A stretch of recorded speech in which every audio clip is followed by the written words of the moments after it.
Bula, hello.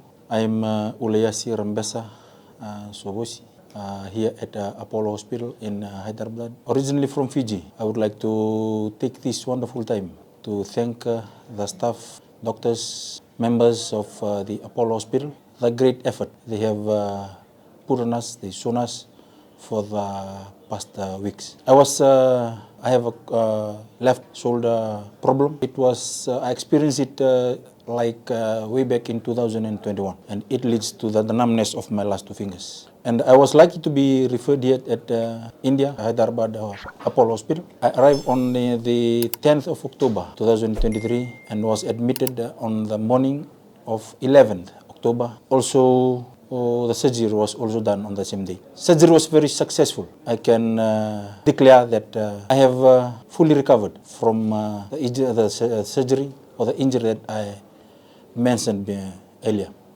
And I would like to thank Dr. Jairam Pingley and his surgeons, doctors, for the very successful conducting of my surgery. And I am very happy with him and his team.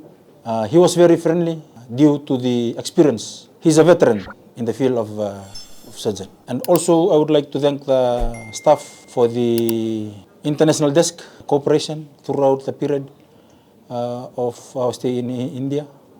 Support us for our staying here in India. With those few words, in Fiji, thank you, big Vinna Kabagalepu. Thank you very much.